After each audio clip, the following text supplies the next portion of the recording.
வணக்கம் நண்பர்களே, இன்றைய பதிவு மீனம் ராசி ரேவதி நட்சத்திர பெண்களுக்கான இம்பார்ட்டண்டான ஜோதிட சாஸ்திரத்தில் ஜென்ம ரகசியமாக இந்த பதிவை நான் பதிவிடுறேன். இந்த பதிவு உங்களுடைய குணநலன்கள், குடும்ப வாழ்க்கை, தொழில், வரக்கூடிய நலக்குறைகள், நீங்கள் தவிர்க்க வேண்டிய உணவு, உங்களுக்கான உணவு, உங்களுக்கான கோயில், தெய்வம், பரிகாரம் அப்படின்னு சொல்லி மீனம் ராசி ரேவதி நட்சத்திர பெண்களுக்கான ஜென்ம ரகசியத்தை புட்டு வைக்கக்கூடிய பதிவாக இந்த பதிவு நிச்சயமாக உங்களுக்கு இருக்குங்க. இந்த பதிவை நீங்கள் முழுசாக பார்த்து முடிக்கும்போது ஒரு கண்ணாடியில் உங்களை நீங்களே பார்ப்பது போன்ற ஒரு உணர்வை ஏற்படுத்தக்கூடியதாக இந்த பதிவு நிச்சயமாக இருக்கும். ஸோ பதிவை ஸ்கிப் பண்ணாமல் பாருங்கள். அதுக்கு முன்னால் நம்ம சேனலை நீங்கள் இன்னும் சப்ஸ்கிரைப் பண்ணால் வீடியோ பார்த்துருந்தீங்கன்னா சப்ஸ்கிரைப் பண்ணி பெல் ஐக்கனை ஆன் பண்ணி வச்சுக்கோங்க. ரேவதி நட்சத்திரம் காலச்சக்கரத்தில் வரக்கூடிய கடைசி ராசியில் கடைசி நட்சத்திரமாக 27வது நட்சத்திரமாக வரக்கூடிய மிக சக்தி வாய்ந்த தெய்வீகமான ஒரு நட்சத்திரமாகவும் ஒரு தெய்வீகமான ராசியில் இருக்கக்கூடிய ஒரு அமைப்பை இந்த ரேவதி நட்சத்திரம் பெறுது. இது மட்டும்தான் சிறப்பாக அப்படின்னு பார்த்தா, அதை தாண்டி குரு பகவானை ராசிநாதனாகவும் நட்சத்திர அதிபதியாக அறிவுக்கும் அறிவு கூர்மைக்கும் திறமைக்கும் அதிபதியாக கொண்ட புதன் பகவானை நட்சத்திர அதிபதியாக கொண்ட ஒரு அற்புதமான நட்சத்திரங்க உங்கள் நட்சத்திரம். இவ்வளவு சிறப்பு வாய்ந்த உங்கள் நட்சத்திரத்தினுடைய பெண்களுக்கான வாழ்க்கை குணநலன்கள் எப்படி இருக்கும் அப்படிங்கிறது தான் இன்றைய பதிவில் நாம் பார்க்குறோம். இந்த நட்சத்திரத்தினுடைய முக்கிய குணாதிசயம் அப்படின்னு பார்க்கும்போது, முதல்ல உங்களுடைய குணநலன்கள். நீங்கள் ரொம்பவுமே அமைதியான ஒரு சாந்தமான ஒரு மனம், சாந்தமான ஒரு முகத்தையும் கொண்டவர்கள். அடுத்தவங்களோட மனசை எந்த சூழ்நிலையிலையுமே புண்படாமல் வகையில் நிதானமாகவும் பொறுமையாகவும் பேசி அந்த சூழ்நிலையை புரிய வைக்கக்கூடிய ஒரு குணம் கொண்டவர்கள். தேவையில்லாத சண்டையை நீங்கள் என்றைக்குமே விரும்புகிறதே இல்லைங்க. எதையுமே பொறுமையாக கையாளணும் அப்படிங்கிறது தான் நீங்கள் எவ்வளோ பெரிய இக்கட்டான ஒரு சூழ்நிலையிலையுமே நீங்கள் இருப்பீங்க. அதுலேயுமே அறிவு, புத்திசாலித்தனம் அப்படின்னு பார்க்கும்போது புதன் உங்களுடைய நட்சத்திர அதிபதி அப்படிங்கிறனால கல்வியில் மிகப்பெரிய அளவில் நீங்கள் வெற்றி பெறுவதற்கும், அல்லது கல்வி கற்கவில்லை அப்படின்னு சொன்னாலுமே அறிவில் மிகச்சிறந்து விளங்கக்கூடிய பெண்மணிகளாக நீங்கள் இருப்பதற்கு நிறைய வாய்ப்புகள் இறைவன் கொடுத்துருக்காரு. புதுசாக ஏதாவது கற்றுக்கணும், கைத்தொழில் கற்றுக்கணும், அல்லது நாம் பண்ணிகிட்ருக்கிற பிஸ்னஸ்லேயே பெரிய அளவில் என்ன ஒரு ஸ்ட்ராட்டஜி யூஸ் பண்ணி நம்ம ஜெயிக்கணும் அப்படிங்கிறதுல புதுசாக கற்றுக்கணும், ஜெயிக்கணும் அப்படிங்கிறதுல மிகப்பெரிய ஆர்வம் கொண்டவங்க ரேவதி நட்சத்திர பெண்கள். உங்கள்கிட்ட அடுத்தவங்க ஆலோசனை கேட்கும்போது அறிவார்ந்த சிந்தனையை கொடுத்து அவங்களை பெரிய அளவில் முன்னேற்றம் செய்வதில் ரேவதி நட்சத்திர பெண்களுக்கு இணை நீங்கள் தான். கலை, இசை, எழுத்து, இலக்கியம், சினிமா துறை, சமூக வலைத்தளங்களில் ஆர்வமாக இருப்பதுன்னு சொல்லி நிறைய ஈடுபாடு, இந்த படைப்பு கிரியேஷன் சார்ந்து இருக்கக்கூடிய அந்த படைப்புங்கிறது சேவை சார்ந்து, குடும்ப வாழ்க்கை சார்ந்து அப்படின்னு பொதுவாக பார்க்கும்போது அடுத்தவங்களுக்கு நீங்கள் ஹெல்ப்ஃபுல்லாக இருக்கணும் அப்படிங்கிறதுல நீங்கள் ரொம்ப இன்ட்ரெஸ்டாக இருப்பீங்க. இரக்க குணம் மிக்க ரேவதி நட்சத்திர பெண்கள்னு சொல்லலாம். தன்னோட குடும்பத்தின் மீது அதிகமாக பாசம் வச்சுருக்கிறவங்க நீங்கள் தான். தன்னுடைய கணவர் மற்றும் பிள்ளைகளினுடைய நலனில் எல்லாருக்குமே அக்கறை இருக்கும். ஆனால் நீங்கள் அதிக அக்கறை காட்டுறது நீங்களே இருக்கும். உங்களுடைய நட்பு வட்டம் எப்பவுமே பெருசாக இல்லை அப்படின்னாலுமே ரொம்பவுமே உங்கள் மேலே அக்கறையாக உலகத்துக்கும், சமூகத்துக்கும், குடும்பத்துக்கும் நம்பிக்கையானவங்களாக மட்டும்தான் நீங்கள் நட்பாக வச்சுருப்பீங்க. ஆன்மீகத்தில் அதிக நாட்டம் இருக்கும். கலாச்சாரத்திற்கு தகுந்தாற்போல் உடை அணியணும், நம்முடைய கலாச்சாரப்படி தான் நாம் வாழணும் அப்படிங்கிறதுல நீங்கள் எப்பவுமே கான்ஃபிடண்ட்டாக இருப்பீங்க. சுதந்திரமாக இருக்கணும், தனிப்பட்ட சுதந்திரத்தில் மற்றவங்க தலையிடக்கூடாது. எந்த ஒரு முடிவு எடுப்பதாலும் நீங்கள் ஒரு சூப்பரான முடிவாக எடுப்பீங்க. அடுத்தவங்க பாதிக்கப்படாத முடிவு இருக்கும். ஆனால் அந்த முடிவு எடுக்கும்போது சுதந்திரமாக இருக்கணும்னு நினைப்பீங்க. ஆனால் உங்களுக்கு பிரச்சனை எங்கே வருது அப்படின்னா, சில நேரங்களில் மற்றவங்க பேசக்கூடிய ஒரு சின்ன விஷயத்துக்கு நீங்கள் மன வருத்தப்பட்டு அதனால் டென்ஷன் ஆகி உடஞ்சி போய் உட்கார்றீங்க இல்லையா, அந்த இடத்து தான் பிரச்சனை உருவாகுது. சில சமயங்களில் சரியான நேரத்தில் சரியான முடிவு எடுக்கிறதுக்கு நீங்கள் டைம் எடுத்துக்கிறனால அந்த பிரச்சனை பெருசாகிடுது. அதனால் நீங்கள் முடிவு எடுக்க கொஞ்சம் நேரம் எடுத்துக்கிறீங்க அப்படிங்கிறனால நிறைய பிரச்சனைகளுக்குள் நீங்கள் சந்திக்கிற மாதிரி இருக்குது. இப்போது ரேவதி நட்சத்திர பெண்களுக்கான தொழில் அப்படின்னு நாம் பார்க்குற போது புதன் பகவானை அதிபதியாக கொண்ட நீங்கள் அதிகாரப்பூர்வமிக்க அறிவுபூர்வமான மனிதர்கள் அப்படின்னு சொல்லலாம். மக்கள் தொடர்பு சம்பந்தமான சேவை சார்ந்த துறைகளில் சிறப்பாக நீங்கள் செயல்படுவீங்க. அந்த மாதிரி ரேவதி நட்சத்திர பெண்களுக்கு ஏற்ற முக்கியமான சில துறைகள் அப்படின்னு பார்க்குறபோது பொறுமையும் மற்றவர்களுக்கு புரிய வைக்கும் வகையில் விளங்கக்கூடிய நீங்கள் பேராசிரியர் அல்லது ஆசிரியர் பணியில் நீங்கள் இருப்பதற்கு அல்லது அந்த துறையில் இருந்தால் பெரிய அளவில் சக்ஸஸ் ஆகிறதற்கு வாய்ப்புகள் நிறைய இருக்குது. நுணுக்கமான விஷயங்களை ஆராய்வதில் உங்களுக்கு ஆர்வம் அதிகமாக இருக்கிறனால இந்த ரிசர்ச் அப்படின்னு சொல்லக்கூடிய ஆராய்ச்சி சார்ந்த பணிகளில் இருக்கும்போது உங்களுக்கு வெற்றி வரும். அந்த துறையை தேர்ந்தெடுக்கும் போது பெரிய வெற்றி வரும்.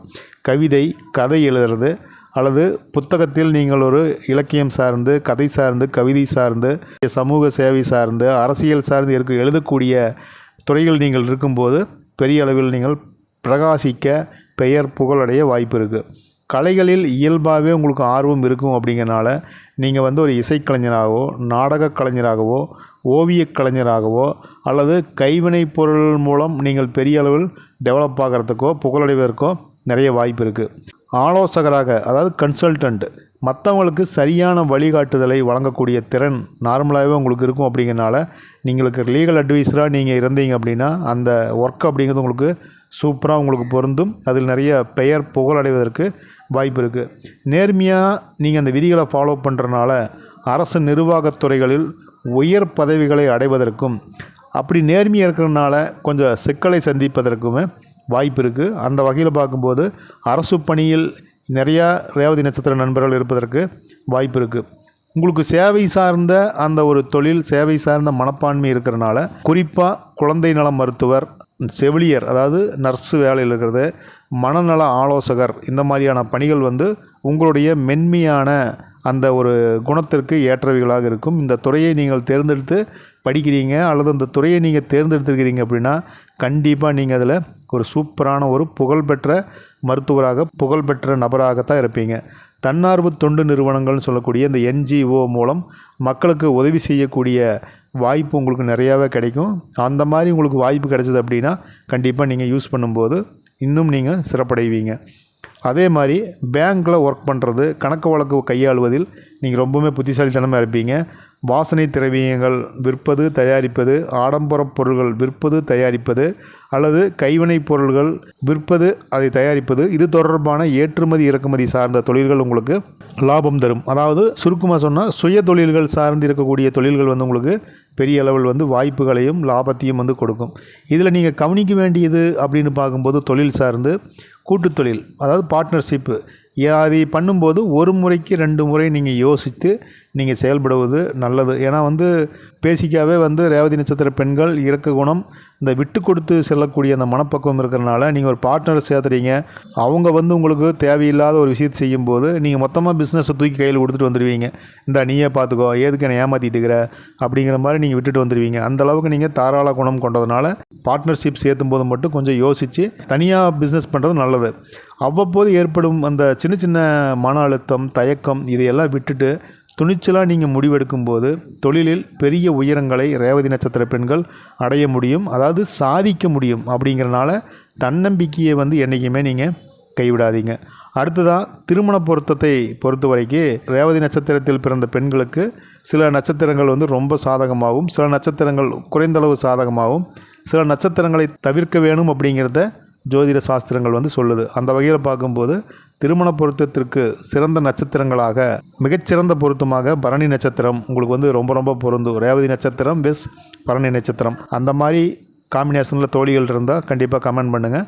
அடுத்ததாக பூச நட்சத்திரம், அஸ்தம் நட்சத்திரம், அனுசம், புரட்டாதி, திருவோணம், பூராடம், மிருகசீரிசம், புனர்பூசம், உத்திரம், இந்த நட்சத்திரங்கள் பொருந்த கணவராக வந்தால் வாழ்க்கை மகிழ்ச்சியாகவும் இன்னும் வசதியான வாழ்க்கை அமைவதற்கும் வாய்ப்புகள் இருக்குது. இது கோச்சாரத்தில், இந்த சுயஜாதகத்தில் உங்களுக்கு மாறி இருக்குது. நீங்கள் வேறு மாதிரி சுயஜாதகத்தை ஆராய்ந்து இதில் வராத நட்சத்திரங்களை திருமணம் செய்து நல்லபடியாக இருக்கும்போதும் இறைவனுக்கு நன்றி சொல்லிக்கணும். அடுத்தது மத்தியமம் அப்படின்னு சொல்லக்கூடிய பொருத்தம், சுமாரான பொருத்தம். இப்போ ஒரு ஏஜ் ஆயிடுச்சு, இல்லை செவ்வாய் தோஷம் இருக்குது அப்படிங்கிற பட்சத்தில் அவசரமாக ஒரு திருமண பொருத்தத்தை நம்ம பார்ப்போம். அந்த மாதிரி மத்தியமம் பலன்களை கொடுக்கும்போது ரோகிணி, திருவாதிரை, மகம், பூரம், சுவாதி, விசாகம், சதயம், இந்த நட்சத்திர நண்பர்கள் ஒரு 50-50 அப்படிங்கிற மாதிரி இருக்கும். அந்த ஒரு 50% நன்மை, 50% ஒரு தீமை அல்லது மகிழ்ச்சி அல்லது சண்டை, துன்பம், இதையெல்லாம் கொடுக்கறதுக்கு வாய்ப்பு இருக்குது. இந்த பொருந்தாத நட்சத்திரங்கள் அப்படின்னு சிலது இருக்குது. இது ஆகவே ஆகாது அப்படிங்கிற மாதிரியான நட்சத்திரங்கள் நீங்கள் செலக்ட் பண்ணி தவிர்க்கும்போது உங்களுடைய மன அமைதி சிறப்பாக இருக்கும். இல்லைன்னா மன அமைதி குறையிறதுக்கு வாய்ப்பு இருக்குது. அந்த வகையில் பார்க்கும்போது ரேவதி நட்சத்திரத்திற்கு ஆகாத நட்சத்திரமாக விசாகமும், வேதை நட்சத்திரம் அப்படிங்கிறனால மகம் நட்சத்திரத்தை ரேவதி நட்சத்திரத்திற்கு பொருத்துவதை தவிர்ப்பதும், ரேவதி நட்சத்திரத்துக்கு பிரத்யேகதாரை அப்படின்னு சொல்லக்கூடிய ரோகிணி நட்சத்திரத்தை தவிர்ப்பது அப்படிங்கிறது சிக்கல்களை தவிர்ப்பதாக இருக்கும், குறிப்பாக சில குறிப்பிட்ட பாதங்களுக்கு. அதே மாதிரி மூலம், ஆயில்யம் இது கொஞ்சம் குடும்ப உறவுகளில் சவாலை சந்திப்பதற்கு வாய்ப்புகள் இருக்கலாம். இது கோச்சாரத்தில் உள்ள பலன்கள் சகோதரிகளே. நீங்கள் இது நாம் தவிர்த்துட்டோன்னு சந்தோஷப்படும் தேவையில்லை, அல்லது இது காம்பினேஷனில் திருமணம் பண்ணிக்கிறோம் அப்படின்னு சொல்லி வருத்தப்படும் தேவையில்லை. ஏன்னா இருவருடைய சுய ஜாதகமும் அப்படிங்கிறது ரொம்ப ரொம்ப இம்பார்ட்டன்ட் அப்படிங்கிறனால அதனால் நமக்கு நல்லது நடக்கும். அதனால் நம்ம சுய ஜாதகம் தான் முக்கியம். இது கோச்சார பலன் தான் அப்படிங்கிறத நீங்கள் அனலைஸ் பண்ணிக்கங்க. அடுத்ததாக பார்க்கும்போது ரேவதி நட்சத்திரம் தேவகணம் அப்படிங்கிறனால தேவகணம் அல்லது மனிதகணம் கொண்ட நட்சத்திரங்கள் உங்கள் நட்சத்திரத்திற்கு பொருத்தமாக இருக்கும். அப்படிங்கிறனால ராட்சத கணம் கொண்ட நட்சத்திரங்களை சேர்க்கும்போது அல்லது ராட்சத கணம் நட்சத்திரங்களை கொண்டவர்களை வாழ்க்கை துணையாக நீங்கள் அடைந்திருக்கும் போது கவனமாகவும் விட்டு கொடுத்து செல்வதும் அனுசரித்து செல்வதும் ரொம்ப ரொம்ப நல்லது. இது நான் முதல்ல சொன்ன மாதிரி இந்த நட்சத்திர பொருத்தம் அப்படிங்கிறது திருமணத்தினுடைய ஒரு பகுதி மட்டும்தான். சில பேருக்கு ஜாதகமே இருக்காது, பெயர் பொருத்தம் பார்த்து, தேதி பொருத்தம் பார்த்து, மனப்பொருத்தம் பார்த்து திருமணம் செஞ்சுருப்பாங்க. ஸோ அது பார்த்திங்க அப்படின்னா இது ஒரு வழிகாட்டுதல், ஒரு புரிதலுக்காக மட்டும்தான். இது நாம் சீரியஸாக எடுத்துக்க தேவையில்லை. அடுத்ததாக ரேவதி நட்சத்திர பெண்கள் வழிபட வேண்டிய தெய்வம் மற்றும் கோயில் அப்படின்னு பார்க்கும்போது, ரேவதி நட்சத்திரத்தில் பிறந்த சகோதரிகள் வாழ்க்கையில் இருக்கக்கூடிய தடைகள் நீங்கி நல்ல ஒரு பலன்களை பெற்று நீங்கள் வழிபாடு செய்ய வேண்டிய தெய்வமாக நீங்கள் சென்று வர வேண்டிய கோயிலாக இருக்கக்கூடியது என்ன அப்படின்னு பார்க்குறபோது, முதல்ல வழிபட வேண்டிய தெய்வம் என்னென்னு பார்க்கும்போது அதிதேவதை புசன் அப்படின்னு சொல்லக்கூடிய தெய்வம். இவர் சூரியனுடைய ஒரு அம்சம் அப்படிங்கிறனாகவும் அவர் வழிகாட்டியாக உங்களுக்கு இருக்கிறார் அப்படிங்கிறனால மகாவிஷ்ணுவை வழிபடுவது உங்களுடைய நட்சத்திரத்துக்கு பெரிய நன்மையை கொடுக்கும். இந்த நட்சத்திரத்தினுடைய அதிபதி புதன் அப்படிங்கிறது நமக்கு தெரியும். அறிவாற்றல், அதோட தொழிலை சிறக்க வைப்பது, ப்ரெசன்ட் ஆஃப் மைண்டு, புத்தி கூர்மை இது எல்லாம் கொண்ட தெய்வமாக புதன் பகவான் இருக்கிறனால புதன் பகவான் வழிபாடும் வாய்ப்பு கிடைக்கும் போதெல்லாம் செய்யணும். அடுத்ததாக ரேவதி நட்சத்திரத்தினுடைய அதிதேவதையாக ஸ்ரீ ரங்கநாத பெருமான் இருப்பதால் ஸ்ரீ ரங்கநாதரை நீங்கள் வழிபாடு செய்வதும் சிறப்பு. முதல்ல மகாவிஷ்ணு, புதன் பகவான், ரங்கநாதர் இந்த 3 தெய்வங்களை நீங்கள் வழிபாடு செய்யலாம். நட்சத்திரத்திற்குரிய திருத்தலம் அப்படின்னு சொல்லக்கூடிய கோயில் அது எங்கே இருக்குதுன்னு பார்த்தா கைலாசநாதர் திருக்கோயில், காரைக்குடி. அது எந்த மாவட்டத்தில் இருக்குன்னா திருச்சி மாவட்டத்தில் இருக்குது. ரேவதி நட்சத்திர பெண்மணிகள் தங்களது வாழ்நாளில் ஒரு முறையாவது செல்ல வேண்டிய மிக முக்கியமான கோயில் இதை சொல்லலாம். இது திருச்சிராப்பள்ளி மாவட்டம் தாத்தையங்கார்பேட்டை அப்படின்னு சொல்லக்கூடிய ஊரில் காரைக்குடி அப்படிங்கிற கிராமத்தில் இந்த கோயில் இருக்குது.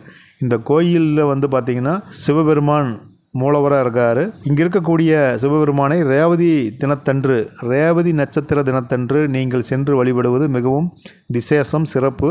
இங்கே இருக்கக்கூடிய சிவபெருமானை நீங்கள் வழிபட்டால் திருமணத் தடைகள், தொழில் தடைகள், வாழ்வில் கல்வியில் இருக்கக்கூடிய அத்தனை தடைகளும் நீங்கி அனைத்திலையும் முன்னேற்றம் கிடைக்கும். அப்படின்னால ரேவதி நட்சத்திர பெண்கள் இந்த கோயிலுக்கு சென்று வரக்கூடிய வாய்ப்பு இருந்துச்சு அப்படின்னா போயிட்டு வாங்க. திருச்சி மாவட்டத்தில் நீங்கள் இந்த பதிவை பார்க்குறீங்க அப்படின்னா கண்டிப்பாக கமெண்ட் பண்ணுங்கள். இந்த கோயிலுக்கு மறக்காமல் வாரம் ஒரு முறையோ மாதம் ஒரு முறையோ உங்கள் நட்சத்திரம் வரும் நாட்களில் நீங்கள் போயிட்டு வாங்க. இது தவிர வேறு ஏதாவது கோயில் இருக்கா அப்படின்னு பார்க்கும்போது ஸ்ரீரங்கம் ரங்கநாதர் கோயில் நமக்கு எல்லாமே தெரியும், மேக்ஸிமம் எல்லோரும் போயிருப்போம். ரேவதி நட்சத்திரம் 27 நட்சத்திரத்தில் கடைசி நட்சத்திரம் அப்படிங்கிறனால பெருமாள் பள்ளி கொண்ட கோலத்தில் இருக்கக்கூடிய இந்த கோயில் அப்படிங்கிறது ரேவதி நட்சத்திர பெண்களுக்கு மிகவும் உகந்த ஒரு கோயிலாக இருக்குது. திருவெண்காடு சுவேதானேஸ்வரர் கோயில் இது புதன் பகவானுக்குரிய கோயில், நவகிரக தலம்னு சொல்கிறாங்க. இந்த கோயிலை கல்வி மற்றும் தொழிலில் நீங்கள் மேன்மை பெறணும், ஜெயிக்கணும் அப்படின்னா இந்த கோயிலுக்கு போய் நீங்கள் வழிபாடு செய்வது ரொம்ப ரொம்ப சிறப்பு. இதுபோக மீனாட்சி அம்மன் கோயில் இதை விட சிறப்பு. புதன் பகவானுடைய அதிதேவதை அப்படின்னு சொல்லக்கூடியவங்க அன்னை மீனாட்சி அம்மா. ஸோ நீங்கள் மதுரை செல்லக்கூடிய வாய்ப்பு அல்லது மதுரை மாவட்டத்தில் நீங்கள் இருக்கிறீங்க அப்படின்னா மீனாட்சி அம்மனை மறவாமல் தவறாமல் வாய்ப்பு கிடைக்கும்போது உங்களுடைய சுப தினங்கள், நட்சத்திர தினங்கள், திருமணம் மற்றும் பிறந்த நாட்கள் வரும்போது அல்லது நீங்கள் வாய்ப்பு கிடைக்கும் போதெல்லாம் சென்று மீனாட்சி அம்மனை வழிபாடு செய்யும்போது உங்களுடைய அதிதேவதை சிறப்பாக வேலை செய்வாங்க. வழிபாட்டு முறை அப்படின்னு சொல்லி இருக்குது. இது நட்சத்திர நாளில் வழிபடலாம். ஒவ்வொரு மாதமும் உங்கள் நட்சத்திரமான ரேவதி நட்சத்திரம் வரக்கூடிய நாட்களில் நீங்கள் அருகில் இருக்கக்கூடிய பெருமாள் கோயிலுக்கு சென்று நெய் தீபம் ஏற்றி வழிபடுவது சிறப்பு. அதே மாதிரி புதன்கிழமைகளில் விஷ்ணு சகஸ்ரநாமம் கேட்பது அல்லது வாசிப்பது, எழுதி பார்ப்பது உங்களுடைய மன அமைதி, மன மகிழ்ச்சியை கொடுக்கும், செல்வத்தை கொடுக்கும், தடைகளை நீக்கும். அப்படிங்கிறனால அதை பண்ணலாம். பச்சைப்பயிரை தானமாக கொடுப்பது, பச்சை நிற ஆடைகளை ஆதரவற்றோருக்கு தானம் செய்வது புதன் பெருமானுடைய அருளை கொடுக்கும். அடுத்ததாக பார்த்திங்கன்னா, உங்கள் நட்சத்திரத்திற்குரிய மரமாக இலுப்பை மரம் இருக்கிறனால உங்கள் ஊரில் அல்லது உங்கள் ஊரில் இருக்கக்கூடிய கோயில்களில் இலுப்பை மரம் இருக்குது அப்படின்னு சொன்னால் அந்த கோயிலில் போய் இலுப்பை மரத்தை வழிபாடு செய்வது, அதற்கு தண்ணீர் ஊற்றி வருவது ரொம்ப ரொம்ப சிறப்பு. அப்படி இல்லை அப்படின்னு சொல்லும்போது உங்கள் குலதெய்வம் கோயில்லையோ அல்லது இடம் இருந்துச்சுன்னா உங்கள் வீடுகளிலோ, வீடு மொட்டை மாடிகளிலோ இலுப்பை மரத்தினுடைய கன்று வாங்கிட்டு அதற்கு தினமும் தண்ணீர் ஊற்றி வழிபாடு செஞ்சுட்டு வரும்போது உங்களுடைய ரேவதி நட்சத்திரத்திற்குரிய உச்சம் அப்படிங்கிறனால அது வளர வளர உங்களுடைய வாழ்க்கையும் வளரும் அப்படிங்கிறது ஜோதிட சாஸ்திரத்தில் இருக்கக்கூடிய ஐதீகம். ஸோ நீங்கள் அதையும் ஃபாலோ பண்ணலாம். ரேவதி நட்சத்திரத்தில் பிறந்த பெண்கள் தங்கள் வாழ்க்கையில் இருக்கக்கூடிய தடைகள் நீங்கி வாழ்க்கை சுபிட்சம் பெற்று பெரிய அளவில் டெவலப் ஆகணும் அப்படின்னா ஒரு சிறிய வழிபாடு அப்படிங்கிறது இருக்குது. அது என்ன வழிபாடு அப்படின்னா, இதை தினசரியோ அல்லது வாரம் ஒரு முறையோ நீங்கள் செய்யலாம். ஒவ்வொரு வாரம் புதன்கிழமைகளிலும் பக்கத்தில் இருக்கக்கூடிய பெருமாள் கோயில் அல்லது மகாவிஷ்ணு கோயிலுக்கு சென்று மகாவிஷ்ணுக்கு துளசி மாலை கொடுத்து நீங்கள் வழிபாடு செய்வது ஒரு பரிகாரம்னு சொல்லலாம். அடுத்தது கல்வியிலையும் நீங்கள் செய்யக்கூடிய தொழிலிலும் அந்த ப்ரெசன்ட் ஆஃப் மைண்ட் அதிகமாகணும், வெற்றி பெறணும். அப்படிங்கிற போது புதன்கிழமைகளில் அல்லது தமிழ் மாதத்தில் வரக்கூடிய முதல் ஞாயிற்றுக்கிழமைகளில் லட்சுமி ஹைகிரீவர் வழிபாடு நீங்கள் செய்வது, பக்கத்தில் கோயில் இருந்தால் போகலாம், அல்லது சுவாமியை நினைத்து நீங்கள் இங்கேயே வீட்டிலேயே வழிபாடு செய்யலாம். அதாவது ஓம் ஹைகிரீவாய நமக அப்படி சொல்லி இந்த மந்திரத்தை 108 முறை நீங்கள் சொல்லி வழிபாடு செய்யும்போது வாழ்க்கையில் இருக்கக்கூடிய அந்த தடைகள் நீங்கிறதுக்கு இந்த பரிகாரம் இருக்கும். முதல்ல சொன்ன மாதிரி மாதம் ஒரு முறை மதுரை மீனாட்சி அம்மனை மனதார நினைத்து வழிபடுவது. நீங்கள் அங்கே போகணுங்கிறதோ அவசியம் இல்லை. வீட்டிலேயே ஒரு நெய் தீபம் போட்டு மதுரை மீனாட்சி அம்மனுடைய திருவுருவ படத்தை வைத்து நீங்கள் வழிபாடு செய்வதும் மிகச்சிறந்த பரிகாரமாக ரேவதி நட்சத்திர பெண்மணிகளுக்கு இருக்கும். அதே போல் நட்சத்திர பரிகாரமாக ஒவ்வொரு மாதமும் உங்கள் ரேவதி நட்சத்திர நாள் வரும்போது ஒரு ஏழை சுமங்கலி பெண்ணிற்கு அல்லது படிக்கக்கூடிய மாணவர்களுக்கு உங்களால் முடிந்த உதவி, ஒரு ரூல் பென்சில் வாங்கி கொடுக்கறதுலேருந்து நீங்கள் சிம்பிளாக உங்களால் முடியும் அப்படிங்கிறத நீங்கள் செய்யலாம். அதே போல் உங்கள் நட்சத்திர தினம் வரக்கூடிய அளவுக்கு பக்கத்தில் இருக்கக்கூடிய சிவபெருமான் கோயிலுக்கு சென்று அல்லது பெருமாள் கோயிலுக்கு சென்று இலுப்பை எண்ணெய் கொண்டு தீபம் ஏற்றுவது உங்களுடைய கரும வினைகளை குறைக்கும். அப்படிங்கிறனால ரேவதி நட்சத்திரத்தினுடைய மரம் இலுப்பை மரம் அப்படிங்கிறனால இந்த புதன்கிழமை வழிபாட்டில் கூட நீங்கள் இலுப்பை எண்ணெய் யூஸ் பண்ணலாம். அல்லது உங்கள் நட்சத்திரத்தன்று சிவபெருமானுக்கோ அல்லது பெருமாளுக்கோ நீங்கள் இலுப்பை எண்ணெய் கொண்டு நீங்கள் தீபம் ஏற்றுவது ரொம்ப ரொம்ப சிறப்பு. அதே போல் தான தர்மம் அப்படின்னு பார்க்குற போது புதன் பகவானை நீங்கள் சந்தோஷப்படுத்தணும், அவருடைய அருளை நீங்கள் பெரிய அளவில் பெறணும் அப்படின்னா பச்சைப்பயிரை தானமாக கொடுப்பது, அது கோயிலுக்கு கொடுக்கலாம் அல்லது ஏழை எளிய மக்களுக்கு கொடுக்கலாம், அல்லது அதை பறவைகளுக்கு உணவாக கொடுப்பது, எறும்புகளுக்கு உணவாக கொடுப்பது, அல்லது அதில் வெல்லம் கலந்து பசுமாட்டிற்கு நீங்கள் தானமாக கொடுப்பது அப்படிங்கிறது தான தர்மமே இருக்கும். அதே மாதிரி ஏழை மாணவர்களின் கல்வி செலவுக்கு உதவுவது, நோட்டு புத்தகம் வாங்கி கொடுக்குறது, பேனா வாங்கி கொடுக்குறது, இந்த மாதிரியெல்லாம் செய்யும்போது தொழிலில் இருக்கக்கூடிய தடைகள் நீங்கும். அப்படிங்கிறனால நீங்கள் அதை செய்யலாம்.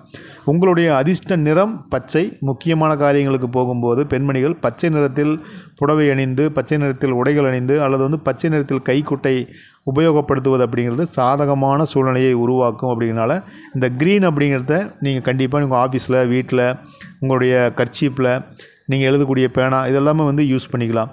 அதே போல் அதிர்ஷ்ட எண் அப்படின்னு பார்க்கும்போது 23, 14, 5 இந்த மூன்றும் உங்களுடைய அதிர்ஷ்ட எண். அப்படிங்கிறனால இந்த எண் வரக்கூடிய நாளில் அல்லது கூட்டுத்தொகை வரக்கூடிய நாட்களில் நீங்கள் புதிய முயற்சிகளை நீங்கள் தொடங்கலாம். அப்படிங்கிறனால நீங்கள் இதை அதிர்ஷ்ட எண்ணாக நீங்கள் எடுத்துக்கலாம். நீங்கள் அனுதினமும் நீங்கள் சொல்ல வேண்டிய மந்திரம் அப்படிங்கிறது, எழுதி பார்க்க வேண்டிய மந்திரம் அப்படிங்கிறது ஓம் ஐம் ஸ்ரீம் ஹ்ரீம் புதாய நமக அப்படிங்கிற மந்திரத்தை காலை கண் விழித்ததும் நீங்கள் ஒரு 3 முறையோ 21 முறையோ நீங்கள் சொல்லிடுங்க.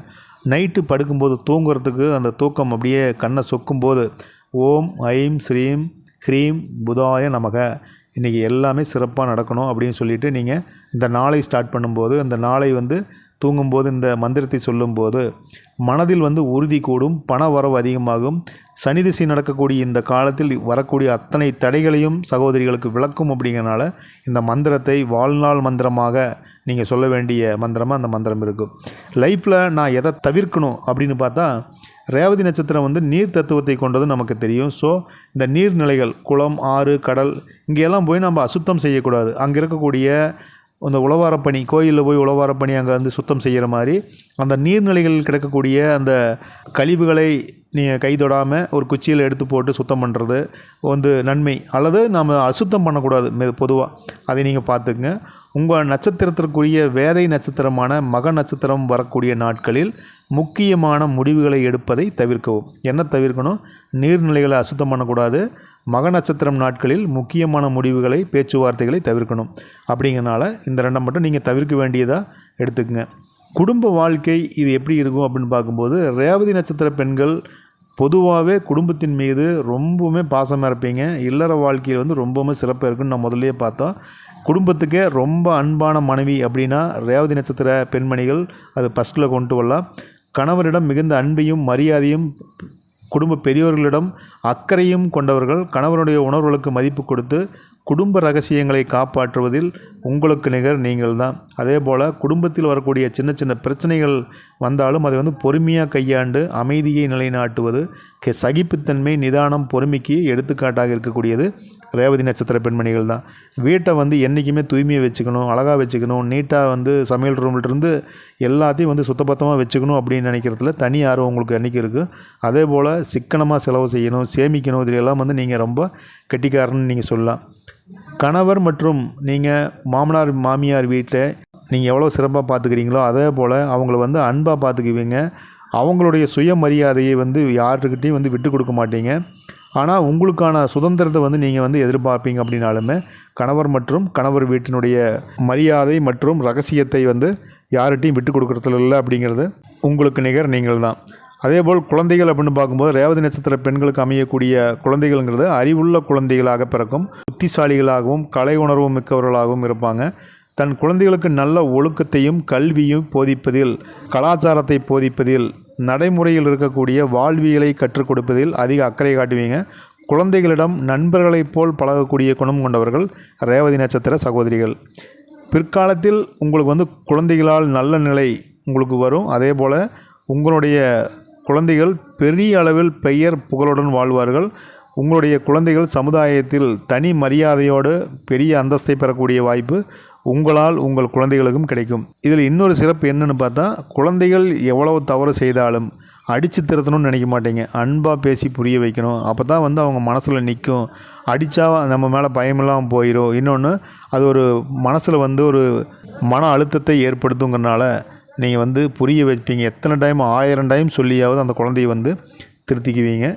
குடும்ப வாழ்க்கையில் நீங்கள் என்ன கவனிக்கணும் அப்படின்னா, மற்றவங்களும் நம்மளை மாதிரி இருக்கணும் அப்படிங்கிறனால சில நேரத்தில் அந்த எதிர்பார்ப்பு வந்து உங்களுக்கு ஏமாற்றத்தை கொடுக்குது. ஸோ அதனால் எதிர்பார்ப்புகளை குறைத்து கொள்வது உங்களுடைய மன அழுத்தத்தையும் மன மகிழ்ச்சியை அதிகப்படுத்தும். ஸோ அதனால் வந்து சில நேரத்தில் வந்து கோபமாக பேசுகிற வார்த்தைகள் கூட உறவுகளை பாதிக்கும். அப்படிங்கிறனால எப்போதும் வந்து முடிஞ்ச அளவுக்கு யோசித்து பேசுங்க. அமைதியாக இருக்கிறது அப்படிங்கிறது ரொம்ப ரொம்ப நல்லது, உங்களுடைய மனநிலைக்கு நல்லது. குடும்ப மகிழ்ச்சிக்கு ஒரு எளிய வழிமுறை அப்படின்னு பார்க்கும்போது, ரேவதி நட்சத்திர பெண்கள் தங்களுடைய வீட்டினுடைய வடகிழக்கு, அது ஈசானிய மூலைன்னு சொல்லும் இல்லையா, அந்த இடத்துல ஒரு பாத்திரத்தில், அது முடிஞ்சால் ஒரு வெங்கல பாத்திரம்னு சொல்லக்கூடிய, இது நிறைய ஆஃபீஸில் பார்த்துருப்போம், அந்த பாத்திரத்தில் தண்ணியை ஊற்றி அதில் மலர்களை போட்டு, அதாவது பூக்களை போட்டு நீங்கள் வைக்கும்போது, அதை தினம் தினம் மாற்றுற போது வீட்டுக்கு ஒரு பாசிட்டிவ் எனர்ஜி கிடைக்கும். எல்லாருக்குமே அதை பார்க்கும்போது ஒரு மன மகிழ்ச்சி ஏற்படும். அந்த இடத்துக்கே வந்து ஒரு பாசிட்டிவ் வைப்ரேஷன் கிடைக்குங்கிறனால ஈசானிய மூலையில் பாத்திரத்தில் தண்ணீர் ஊற்றி மலர்களை போட்டு வைங்க. உங்களுடைய குடும்பத்தில் ஒற்றுமை அதிகரிக்கணும், எல்லாரும் மகிழ்ச்சியாக இருக்கணும் அப்படின்னா நான் முதல்ல சொன்ன மாதிரி உங்களுடைய விருட்சமான இலுப்பை மரத்தை வளர்க்கலாம். ரேவதி நட்சத்திர பெண்களுக்கு பெரும்பாலும் வரக்கூடிய உடல் நல குறைகள் என்ன அப்படின்னு பார்க்கும்போது, நீங்கள் எப்பவுமே வந்து ஒரு சாஃப்டான ஒரு பர்சன் அப்படிங்கிறனால ஆரோக்கிய விஷயத்தில் கொஞ்சம் கூடுதலான ஒரு கவனம் வந்து வச்சுக்கணும். புதன் பகவான் இந்த நட்சத்திரத்தினுடைய அதிபதி அப்படிங்கிறனால செரிமான மண்டலம், அதாவது டைஜஸ்டிவ் சிஸ்டம் வந்து உங்களுக்கு கொஞ்சம் அந்த பிரச்சனையை கொடுக்குற மாதிரியே இருக்கும். வயிறு உப்பசம், அஜீரணம், குடல் சார்ந்த உபாதைகள் இது எல்லாமே வரும். ஸோ சரியான நேரத்துக்கு நீங்கள் சாப்பிடணும், நார்ச்சத்தான உணவுகளை வந்து சேர்த்துக்கணும். அதே போல் புதன் பகவான் வந்து நரம்புகளுக்கும் அதிபதி அப்படிங்கிறனால உங்களுக்கு அதிகப்படியான அந்த சிந்தனையினால் மன அழுத்தம் ஏற்படும், நரம்பு தளர்ச்சி, எப்பவுமே வந்து பார்த்திங்கன்னா அதீத யோசனைகள் இருக்கிறது, அதாவது பிரச்சனை உள்ளவங்களுக்கு இது வந்து பொதுவாக இருக்கும். தூக்கமின்மை, தலைவலி, கொஞ்சம் பதற்றம் இதெல்லாமே இருக்கும். இதுக்கு என்ன செய்யணும் அப்படின்னா, அதாவது எல்லாமே கர்மா, இது வந்து விதிக்கப்பட்டது அப்படிங்கிறத மைண்டில் வச்சுக்கோங்க. தியானம், யோகா, போதிய உணவு, உறக்கம் இதெல்லாமே வந்து சிறந்த மருந்தாக இருக்கும். அப்படிங்கிறனால இதை நீங்கள் ஃபாலோ பண்ணலாம். பாதத்தில் வலி வருவது, பாதத்தில் வெடிப்பு வருவது, அது என்ன மருந்து போட்டாலும் அது கன்னியூ ஆகிறது. அதே போல் பெருவிரல் நகங்களில் தொற்று ஏற்படுவது, தடுமாறி கால்களில் அடிபடுவது அப்படிங்கிறது உங்களுக்கு இருக்கிறதுக்கு நிறைய வாய்ப்பு இருக்குது. இந்த பாதங்களை பராமரிப்பது அது வந்து நீங்கள் கவனிக்கணும். கால் வலி இருக்குது, கால் ஆணி இருக்குதுன்னா அது சரியான மருந்துகள், மருத்துவத்தை நீங்கள் ஃபாலோ பண்ணுவது, அதற்கான காரணிகளை வந்து உபயோகப்படுத்துவது உங்களுக்கு வந்து அந்த கால் சார்ந்த பிரச்சனைகளை வந்து சரி பண்ணும். அதே போல் உடம்பில் வந்து அதிகப்படியான உஷ்ணம் நிறைந்தது அப்படின்னால நீர்ச்சத்து குறையிறதுக்கு வாய்ப்பு இருக்குது. சிறுநீரக கல் சார்ந்து பிரச்சனைகள் வரதுக்கு வாய்ப்பு இருக்குது. இன்ஃபெக்ஷன் வரதுக்கு வாய்ப்பு இருக்கிறனால நீங்கள் உங்களை கவனிச்சுக்கணும். நீர்ச்சத்து சரியான நேரத்தில் தண்ணீரை போதிய அளவு தண்ணீர் குடிக்கணும். காது, மூக்கு, தொண்டை பிரச்சனைகளை வரத்துக்கு வாய்ப்பு இருக்குது. அதில் வந்து பார்த்திங்கன்னா முக்கியமாக காது வலி பிரச்சனை அது அப்பப்போ வந்து போகிறதுக்கு வாய்ப்பு இருக்கிறனால அதை நீங்கள் கவனிச்சுக்கங்க. ஆரோக்கியத்தை நாம் சரியாக வச்சுக்கணும் அப்படின்னு சொன்னால் தினமும் போதிய அளவுக்கு தண்ணீர் குடிக்கிறது, உடல் சூட்டை குறைப்பது, ஆயில் பாத் பண்ணுவது, பச்சை பயிறு வந்து உணவில் அடிக்கடி சேர்த்துக்குவது நரம்புகளுக்கும் செரிமானத்துக்கும் வந்து வலு சேர்க்கும். அடுத்ததாக வந்து அதிகாலையில் ஒரு சிறிய நடைப்பயிற்சி செய்வது, இது வந்து பார்த்திங்கன்னா உங்கள் பாதங்களுக்கும் கண்களுக்கும் நன்மையை கொடுக்கும். அப்படிங்கிறனால செய்யலாம். அல்லது வெள்ளிக்கிழமை, செவ்வாய்க்கிழமை நாட்களில் நல்லெண்ணெய் அல்லது இழுப்பெண்ணெய் கலந்த நல்லெண்ணெய் தேய்த்து குளிப்பது உடல் வலியை போக்கும்னால அதையும் நம்ம செய்யலாம். நண்பர்களே, இந்த சகோதரிகளே, இந்த உடல்நலம் சார்ந்து சொல்லக்கூடியது வந்து இது கோச்சாரத்தில் ஒரு பொதுவான தகவல் தான். நீங்கள் உடல்நலம் சார்ந்து ஏதாவது தொந்தரவு வருந்தீங்க அப்படின்னா நீங்கள் சரியான மருத்துவரை அணுகி ஆலோசனை பெற்று சரியான மருந்துகளை எடுத்துக்கொள்ளும் போது உடனடியாக அந்த நலக்குறைகள் நீங்கும். அப்படிங்கிறனால மறக்காமல் அதை நீங்கள் ஃபாலோ பண்ணிக்கங்க. சரிங்களா? இது வந்து நம்ம ஜாதக ரீதியாக இந்த மாதிரி தொந்தரவுகள் இருக்கும் அப்படிங்கிறத நம்ம சொல்கிறோம். இது தீர்வு இல்லை. சரிங்களா? நீங்கள் சரியாக மருத்துவரை அணுகணும். என்ன மாதிரியான உணவுகள் வந்து ஆரோக்கியத்தை பாதுகாக்கும் அப்படின்னு பார்க்கும்போது, நட்சத்திர அதிபதி புதன் பகவானுக்கு பச்சை பயிறு சிறந்த உணவுங்கிறனால நரம்பு மண்டலத்தை வலுப்படுத்தும், தோலுக்கு பொலிவை கொடுக்கறதுனால பச்சை பயிறு யூஸ் பண்ணலாம். வாரத்தில் ஒரு முறையாவது பச்சைப்பயிர், சுண்டல் இதெல்லாம் உபயோகப்படுத்துவது சிறந்தது. அதே போல் நீர் தத்துவத்தை ரேவதி நட்சத்திரம் அடிப்படையாக கொண்டதுனால உடம்புல வந்து நீர்ச்சத்து குறையாமல் பார்த்துக்கணும்.